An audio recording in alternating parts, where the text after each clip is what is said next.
Well, Ashley Christensen, welcome to Biscuits and Jam. Great to be here. Thank you, Sid. It's great to see you. It's been way too long. Where am I reaching you right now? I'm a little warm today because I'm sitting inside of the space that we are currently renovating to be the expansion of Poole's Diner. And based on it being empty, saving our pennies and not running the air conditioning right now. But I'm, just sitting here making some notes about some work we have going on next week. But I'm home in Raleigh, of course, and it's really nice to be home this week. That's great. Well, I heard about that. I saw the news, and it's exciting for Poole's. Although, I'm sure you're also a little bit sad to be letting go of poolside pies. Yeah, certainly. I think over the course of my career, those types of moves become a little different than perhaps they would have when I was younger. But it feels, it's very interesting. I was just telling this story yesterday. This building that was Poolside Pies, my wife and I, this is our only commercial real estate that we own. And we actually bought this building without a plan for a restaurant. We bought it to save pools. We bought it so that it could really be, we're in a sort of hotbed for development and, high story rezoning. And there was a lot of interest in this area right around pools. And we were hearing all kinds of, developers pop up and say, "Oh, we'd love to build you new pools." And that just absolutely terrified me. Because that can't really be done. It has to, the original pools needs to be there. So bought this building to kind of be the nail building and lock in sort of a security blanket for pools. So it's been, it's bittersweet to close Poolside Pies. Very fun concept that we, built a beautiful, light, bright space and getting to do it in a new way as the owners of the building, getting to serve Napoli-inspired pizza, which we just loved. But it is, just part of this business if you can't hit the numbers that the space requires and the location requires, then you have to kind of get back to the drawing board. And it felt a little bit destined here for having this great time with this concept that we, I think one of the difficult things about Poolside was that we opened 6 months before the pandemic. So it had some extra challenges, extra baggage. Yeah. Yeah. So, but it feels very good to be in this place where we will now expand our first restaurant.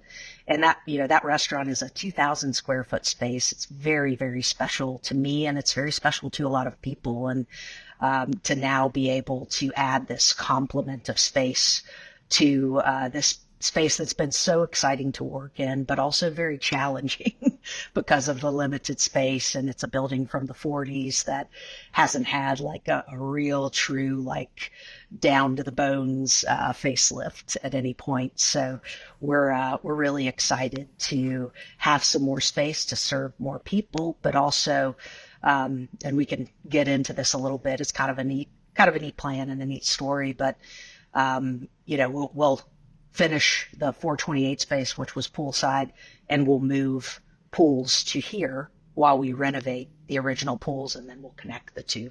Oh, wow. You got some real projects ahead of you. Yeah. And original pools, our goal is to get it, we'll do new ceiling and, new walls and redo the floors, but to really still preserve the spirit of that place and to be really true to its history and the bones of the space, so that when you walk in there, it still feels the same, but it won't be, we'll have the chance to address the sound dampening that we've needed for so long, things like that. It just, that building has earned some love, and we're really, really excited to have the chance to, without closing the offerings of pools, to be able to pay attention to it that way. Yeah, that's great. Well, I know the fans of pools are going to be very excited about the new space and just seeing it all, get redone. So just for people who haven't been, you're in Raleigh. Where in Raleigh are you exactly, and kind of what part of town? Yeah, we're right downtown, across from the convention center. And, this ties in pretty well to the theme of Biscuits and Jam. We're also right next to a really wonderful amphitheater that we've just gotten into the live music season here. I love that, and that's kind of goes back to you. I was going to ask you about this later, but that kind of goes back to your interest in music, which is really deep. And you were at one point, thinking about heading into the music business, right? That is true. So, around age 19, I was working as a college music rep, and thought I was really intrigued by the business of music, and I would kind of later learn that the business part of music wasn't the part of music that I loved. I've managed to hang on to a real appreciation for so much music and so much that contributes to music, but to not be on the business side of it. Well, you are tailor-made for Biscuits and Jam, so I'm really glad you're here. So, Ashley, I'm a little belated saying this, but, I want to say congrats on winning a South's Best award. We had our April issue come out a couple months ago, and you Poole's won South's Best Diner, and, I know that you guys have had many, many accolades, but this one is voted on by the readers of Southern Living. That's awesome. All over the country. So, it's kind of a special one, at least to us. And I hope it, meant something to you as well. It's huge. And I really like being in that category because diner for me has always been, part of my draw to the concept of diner is that when I was a child, my father was a truck driver. And when he would find himself in a new city, he always kind of looked for the glow of a diner as he pulled into town. And for him, it wasn't just about like what he would eat. It was about how he felt when he walked into a diner, and this idea of like, a place for everyone. And, this idea of like comfort as a through line. And so it feels very special to be in that category. It's definitely been the driving creative principle for us, is this idea of it doesn't mean one kind of food.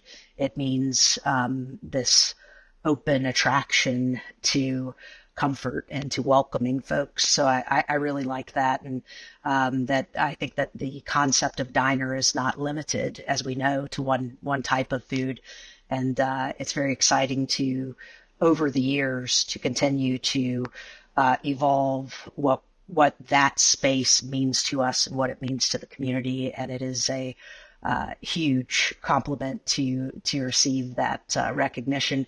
But I also have to say, and I talk about this with so many chefs across the South, if you grew up in the South, you may, as a chef, receive all kinds of, notoriety or attention in publications and the New York Times or, whatever it might be, but there is nothing to your mother like being in Southern Living. That's when you've made it to any Southern mother, when you've made it to Southern Living. So, well, I love hearing that. And, I think it's a testament to y'all to have been at it for so long and still doing incredible work and have such a fan base. And I mean, you've been at it for over 15 years now, right? Yeah, we, as Poole's Diner, under my guidance, we celebrated 16 years in December, which is pretty wild. That's fantastic. Well, keep it up. Keep it up. You got plenty of people that still want to go and have it on their bucket list. You mentioned your dad and kind of growing up, and I wanted to ask you about where you grew up, which I believe was Kernersville. Is that right? That's correct. Yeah, I was born in Greensboro. We moved to Kernersville when I was 3. I mentioned my father was a truck driver when I was a child, and my mother became a real estate agent when I was pretty young. But we moved to this small town because my dad was often on the road, and my mom really wanted the opportunity to kind of raise my brother and I in a smaller community with a little bit more connection to the like idea of like growing up with neighbors, et cetera. So my father being a truck driver meant he was a long haul driver. So he was often away for extended periods of time, which was, tough as a little kid, but that also meant he was home for extended periods of time as well. So his hobby was gardening, and I grew up with the many benefits of, having beautiful produce growing right outside of our door. And he was also a hobbyist beekeeper. So, and then my mom loves, and she has an incredibly a powerful green thumb. My whole family does. I'm the only one like without the green thumb. Mine is from cutting down the plants, So I grew up around, with these parents who just loved to grow food, to can and preserve, and to do all day cooking, but they cooked really beautifully together. So it's a really special experience for me. And they also loved to entertain, and not in like a grand way, but more in, we're going to cook this beautiful meal and we're going to play music, and there's some cocktail we've been thinking about or some wine we're excited about. And they would just have all these fun friends over, and my parents would teach them to eat things they didn't think they liked, always with something great playing on the turntable. And so I grew up with that energy, and I think it has a lot to do with what I do now, both professionally and why personally I feel such a strong connection to it. It just sounds like a great environment, particularly for someone who loves food as much as you do. And, I think in the book or somewhere I saw you talking about your parents dancing when they would cook, and it was just very, festive and fun, even when it was just the two of them. Oh, yeah. And we had this... my mother lives in the house I grew up in. My father has passed away. They, in fact, were divorced when I was 14, but remained very close. And certainly my father continued to call my mother almost up to the day he died to ask questions about recipes he wanted to cook. Really, really special. But they just had such a neat energy. But yeah, so my mother lives in the house I grew up in, and still... when I go there, I sit down in the afternoon at the bar that looks into the kitchen. And that is really where, when I think about childhood, when it was just my brother and my father and my mother, that's what I picture as my brother and I sitting there, scratching away at homework or drawing in our notepads or whatever it might be, and watching as just the two of them cooked around each other in their special way, and, sharing in this amazing language of food, and both looking at it differently, but the way they worked together, it was just so neat and complimentary. Tell me a little bit about that kitchen. What is, if you could kind of paint a picture of that kitchen, what does it look like? The house itself is just kind of a one-story ranch, and the kitchen really sat right in the middle of the house, and the bedrooms are off of a hallway that kind of runs off that main section of the house. But otherwise, the kitchen is just right there in the middle. And it was kind of, when we moved in, I remember it was really like kind of a dark house, and dark wood paneling, and, lots of little kind of, not tiny, but, kind of smaller rooms all boxed off. And my father was later in life, he became a carpenter and a contractor, and, but he always loved building. And actually, at some point, my mom had him go off to a building camp in Vermont, I think.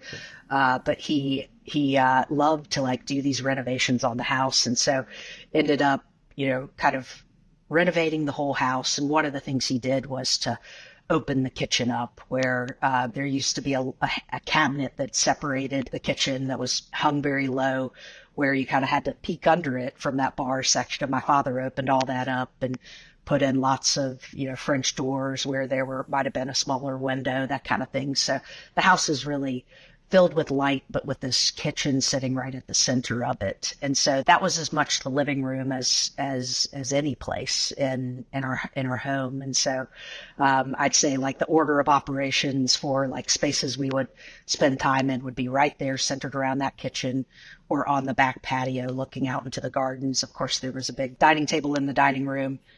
And then the other side of that wall were the French doors that went to the patio. That was the other dining room. So it was all very open and just, I love that. That's how I live now, is at home, my desk is the dining room table. And I did the same thing when I bought a house when I was 26 years old, lived there for a few years, and then ultimately, put in beams and ripped out all the walls and didn't fight that feeling of where everyone, of course, is going to gather in the kitchen. So yeah, especially in your house. For kids, I think it's important. I think to be like this idea that both my parents worked. So when my mom would come home and say my father was on the road, this was a way that she could prepare dinner for us and we could still be together, and so, and as much as they loved to cook, it meant we could spend a lot of time together while they were doing this thing they loved because we were right there with them, sketching away at that bar. So Ashley, did you have a bunch of family around there? Were there a lot of, were the cousins or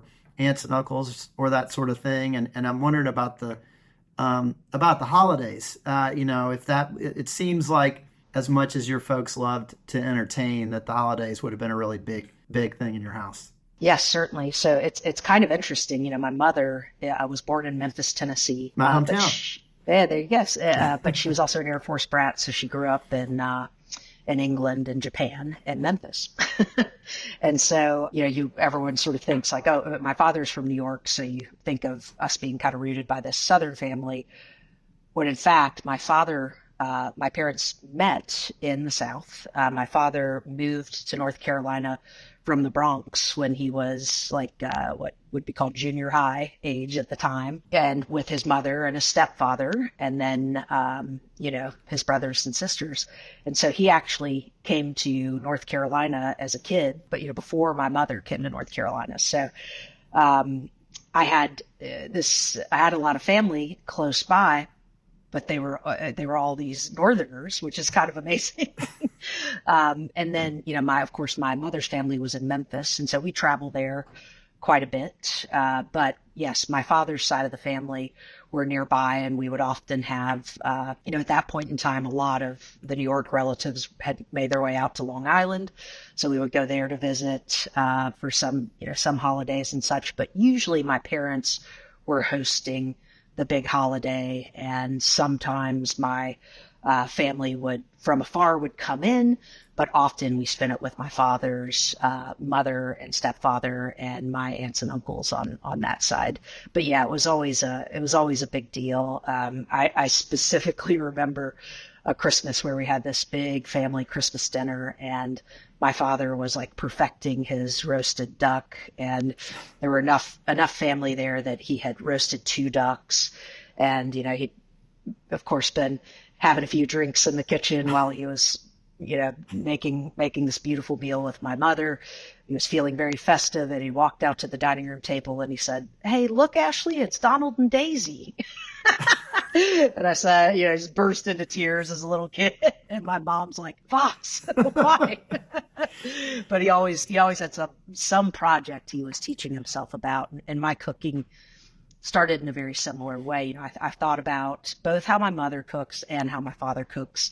And my mother is just this real natural, like she'll read something for inspiration and then her body just moves and does it from there. And my father would teach himself, but he was very meticulous. Like he was always like double checking the recipe, which, you get into thinking about him becoming a carpenter and the idea of, measure twice and cut once. Whereas my mother just was very freestyle, and together that was a really beautiful thing. And I cook a little bit more like my mother, but I find knowledge about food the way that my father did. Well, I hope he didn't ruin duck for you forever with that comment.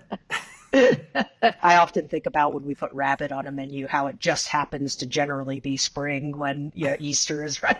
Like, we got to wait till after Easter so the kids don't freak out when they come in. So. you talked, I think it was in your book. Yeah. What's the name of the freezer? It's called It's Always Freezer Season, right? It's Always Freezer Season. That's right. Which we released during the pandemic. Yeah. Yeah. And you talked about how you and your wife love to cook at home.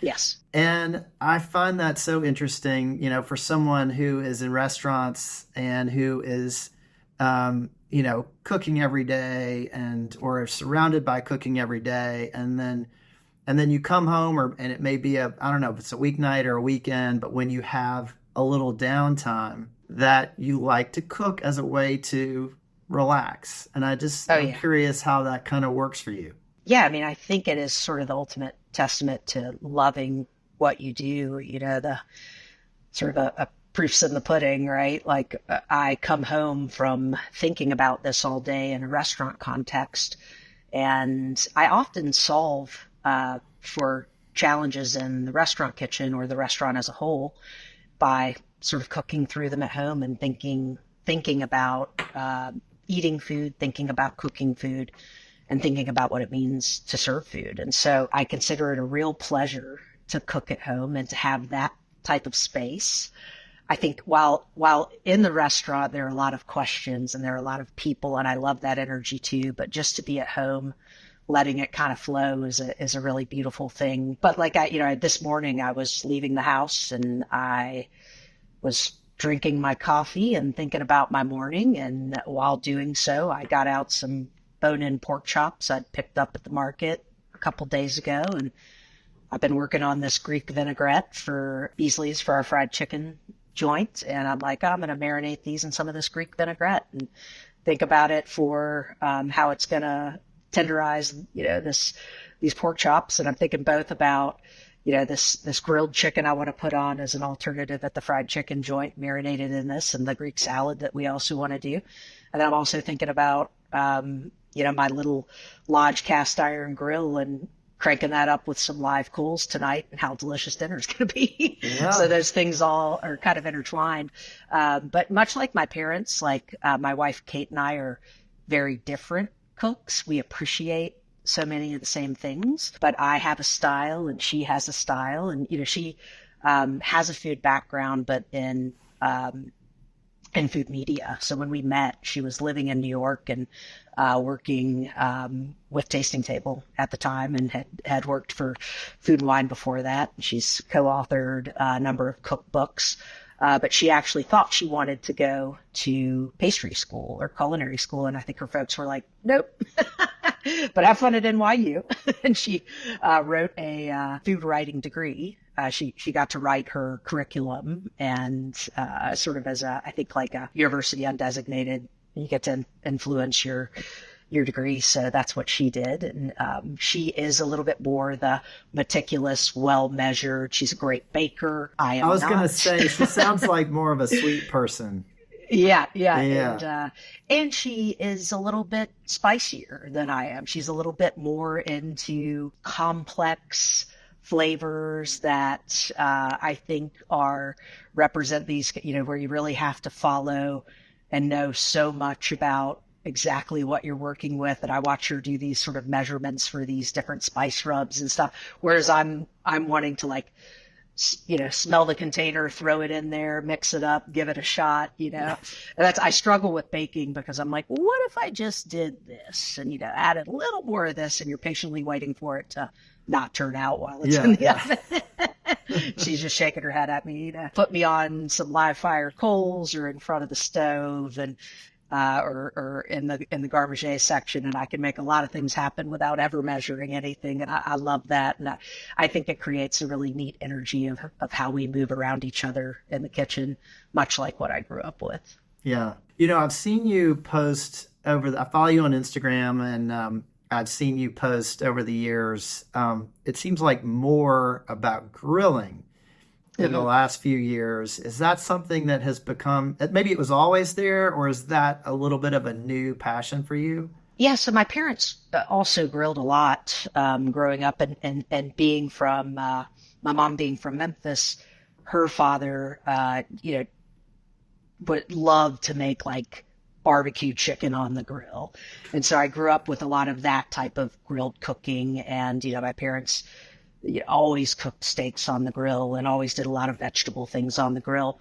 That said, I had never had the chance to work on a hardwood grill, working for anyone else in my time of working for others before I opened a restaurant. And so I think that's a very special experience. And I would cook with charcoal at home and that sort of thing. But I took a trip with some folks as well to Uruguay. And I don't even recall how long it's been. It's been over 10 years, I think, since we went. But with our little crew that we called the Fatback Collective back in the day. Sure, yeah. Yeah, a group of pitmasters, chefs, and writers who would, get together and kind of take food adventures together. And just, it was a really neat kind of partnership among all of us to teach each other the things we knew and to look at food with unique perspectives together, and then to come home and talk about it more and see where it took us. But we went to Uruguay, and this is a place where everything is about live fire cooking. And if you're inside of a place and they're cooking in an indoor kitchen, they're doing it on an old school stove that has coals inside of that stove. And so it was a real turning point for me, and I didn't know that it would lead to a live fire restaurant. Ultimately, it kind of led to two, based on the wood fire oven, at what now will be the expansion of Poole's Diner, and then also our grill at Death and Taxes. But at the time, it was a really interesting time in cooking too, because I think there are so many conversations about like molecular gastronomy, and we were in this moment where that was kind of sweeping. It's such an interesting thing, and when done properly and used thoughtfully, it's can be really brilliant. But I think you really want to have experience in the basics of cooking and smelling food cooking and hearing food cooking before diving into that. So we were in this sort of very modernist space of conversation around food at the time. And we went to this place where it was just so rustic and down to this really elemental idea of cooking. And what that trip taught me was to think about fire not as fire in the grill, but to think of fire as how fire and the products of fire can be shaped and nuanced. And it's very romantic to me. It's like this idea of how things can communicate through this centering idea of fire and coals and embers.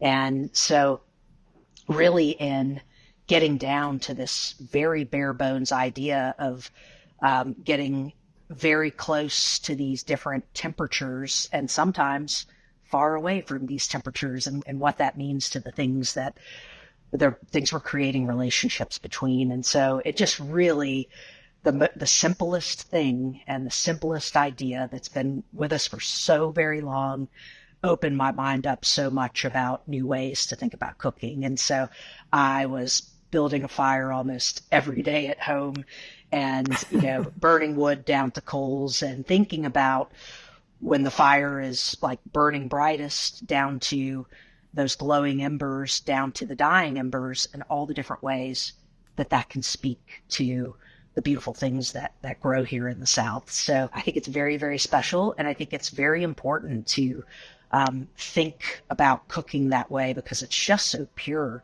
and it really helps you understand more, of course, heat, but also all the ingredients that we introduce heat to. And I think it's can be so pure, but also it can be so complicated too. It's endless. And it's what I love about food. It's what I love about restaurants. You're never, ever done. And there's just so much more every day that can be discovered by things that somebody at some point in time has said they've mastered. I struggle with that idea of mastering anything, because what's fun about that? Yeah, you're always learning. Well, it sounds like you might have a live fire cooking book in you, Ashley. I think about it, and if there's a story to tell about how all of our relationships with these things can be unique to us, can be unique to where we live, where we call home, what we grow, what our neighbors grow. Yeah, I think it's very fun. And one of the neatest things to me is just that idea of the dying coals, like burying sweet potatoes and coals that are on their way to cool down, or burying whole heads of garlic, and how much value there is in the resource of fire when we think about how to use it from its first spark down to the cooling of the coals. And if you really plan for that, into your cooking. But I had Pat Martin on here recently, and I saw you post something about his new book, and I love Pat. We had a great conversation about all this. Yeah, he is just completely obsessed, and has been doing this his whole life, and it never gets old. He's still just as fired up about it, so to speak, as he ever was, and it's always learning something. Absolutely, and I'm thinking back when we were touring on the Poole's book. I went to Martin's and did an event with Pat. And it was so great. Like with every chef we went and visited, we had them kind of pick their favorites out of the book and to, put their own spin on it to keep it as a really energized book tour. And Pat built he's got all these fun toys and tools at Martin's in downtown Nashville. And he builds a live fire bed, right in the middle of where all of his guests are, out in his atrium area there. Yeah, and I'm like, right. Only Pat. He was so excited, and just it is such a pleasure to watch him. He's like a little kid, to talk about never being done. I think he really, really captures that. But he's a fire guy through and through for sure. Well, Ashley, I want to talk about hospitality for a second, and specifically at Poole's. I mean, you've got, a number of great restaurants, and it seems like it's expanding all the time. I want to focus on Poole's, and I have a confession to make, which is that I feel like I know what's coming. I've never been to Poole's.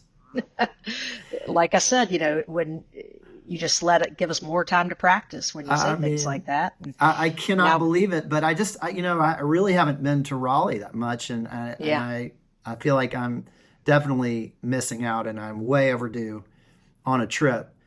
For someone who is sitting down at Poole's for the first time, and you've got a lot of people that are traveling a long way, I think, to come check it out, what do you want their experience to be? What do you want them to walk away with? Well, there was something I had envisioned in how we designed that restaurant, or designed around, the existing ghost and physical presence there in that building. I had this idea in mind, and I know we see chalkboards all over the place, but this was 16 years ago, and there weren't a lot of restaurants in Raleigh with chalkboard menus at the time. So we put up these chalkboard menus, and my thought was, I loved the idea. First of all, I, had worked in so many places where you were just printing all the time, and there'd be an error on the menu and you'd have to reprint all the menus. And it just felt so wildly wasteful to always be printing all this paper. And so that was a part of it. But I just also loved the idea of people together, different people who didn't know each other, looking at the same thing to decide what their experience was going to be. And so I that was something that I had in mind for sure. But the way that it ended up working was so beyond anything I could have imagined. And what you still see over and over again at Poole's is that people, when they're looking at the boards for the first time, have a little bit of a specific kind of expression that someone who has seen the boards many times recognizes. So we have a lot of regulars, and they are so skilled at spotting first-time people, and you'll see someone say to someone they've never met before, "Hey, is this your first time here?" And that's not an employee saying that to them. That's another guest saying, "Is this your first time at Poole's?" And there's this pride that people have for sharing the place with others. And I think that's a real key ingredient to success. If you can, in the restaurant industry, if you can create something that people feel pride and ownership over in a way that they want to share it with a stranger, then you've hit on something, you've hit something special. So we see that. We see people say, oh, first time here, you got to try this. Even if you think you don't like beets, I didn't think I liked them either. And here the beets are just something special. So you got to try that. This is, I know this dish and it's not going to be on the menu much longer. So make sure you get that. And so to witness that is like, I mean, I've got like goosebumps just thinking about it, and you can't make that stuff up. It's really, really special to me. But also, I think one of the most special things, it's a physical trait of the space, but it's such a big part of the hospitality, and that's the double horseshoe bar. And I do write about it in our book. I talk about it when people want to talk about what's special about the space, but it's the original, the celery green Formica, the kind of 10 rim edge around. And, but the shape it's a double horseshoe. And what I think is really special about that, I love folks who sit at the bar generally because sometimes people are there as a group, but often you'll have solo diners who are those travelers who might be there on business and someone said, hey, check this place out. Or they've traveled just to come and see us and they're there to experience the place. They're not there because they had to fulfill a dinner date or whatever it might be. They're there because they really want to be there. Now at the double horseshoe, one of the things, if you're with a group, it's always hard at a bar to like talk to someone beyond the person who's right next to you. Whereas at this horseshoe shape, people are like all in your peripheral vision and they just feel like a part of the crew you're sitting with. So people strike up these really organic conversations and meet new people at that bar all the time. And we have so many longtime regulars who will say like, I met so-and-so, here 8 years ago. I went to we'd never met before and we became friends and now we travel together, or I went to their son's graduation or, things like that. And so I think that shape, the reason you don't see it anymore is because it takes up a lot of real estate.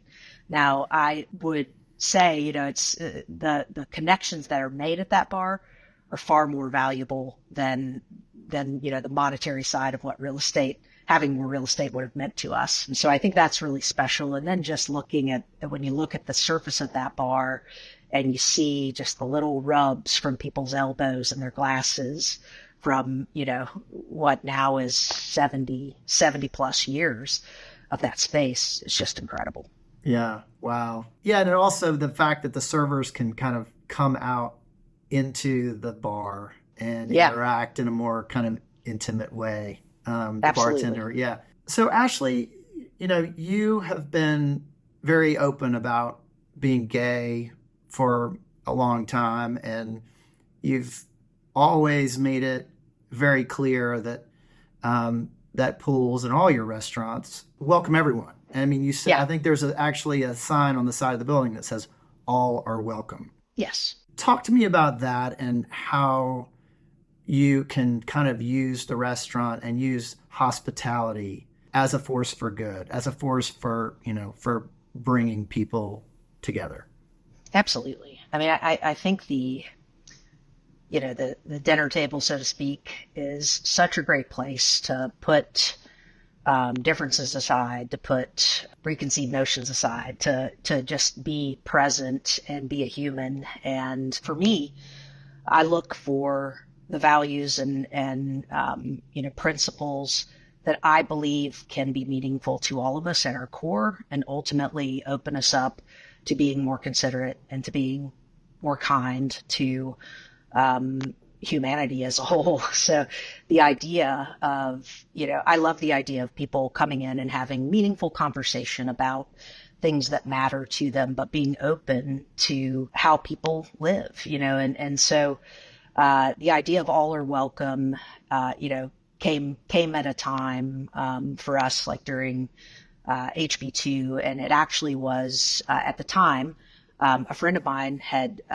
bought the building that now is about to be the expansion of Poole's, and he had bought it so that I could figure out how to buy it from him because I was not positioned to buy it at that time. But he said, hey, what do you think about getting Luke to do a mural, for people coming into Raleigh? So it's a guy named James Goodnight Jr., and it was his idea. And Luke is employee number one in my company. So he's been with us since day one, which is almost 17 years in, the team that we had together at that time. So he is our longest standing employee, and he kind of just hangs out still, to continue to be a part of what we do a handful of days a week, but he's a very successful artist.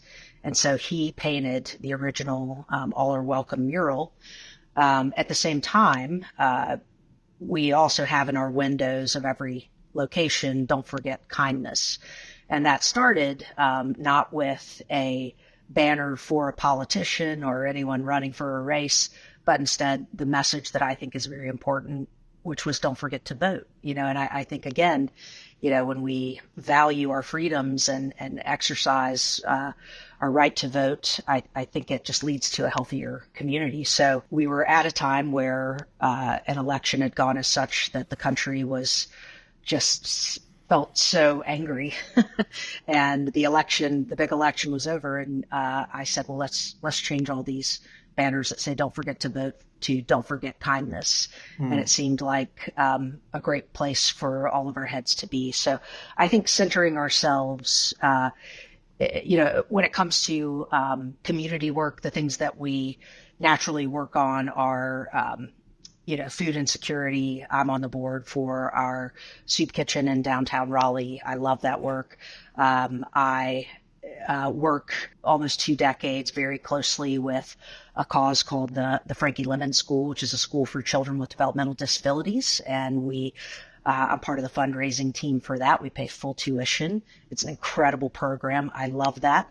And then beyond that, I really like to use my voice to help people be more open to the idea of like a little more live and let live and a little more, just centering ourselves in goodness and kindness, and it being less about what I've got that you don't or what you've got that I don't, and how to just to be a better part of being a compliment to the human race. Yeah. So, yeah, let's take care of each other. Well, there's always been something about diners and barbecue joints in particular, I think, that bring people together from across the spectrum, from all walks of life.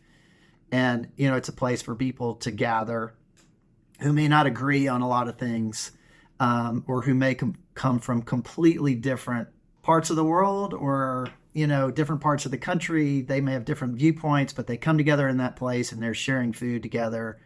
And all of a sudden it starts to make those divisions go away a little bit. Absolutely. I'm sure this is said all over the South, but, there's always this conversation like, oh, don't get into talking religion, politics, or barbecue. Or football sometimes, yeah. Right, football, yeah. And so, but, I think the really interesting thing about barbecue is living in a city like Raleigh, it used to be more the idea of like, well, there's only this is the best and that's it. And these places were, even in Raleigh, when folks would come fly into town and say, we want to eat barbecue, take us to eat barbecue. You're like, buckle up, we're going to drive out to Skylight, see Sam Jones and family. And now Sam Jones is in Raleigh. And now there's all these, there's a whole young culture of barbecue that I'm so blown away by, because it is such hard work. And there are these amazing guys and gals doing it, and they're popping up as part of this like metro specific, offering.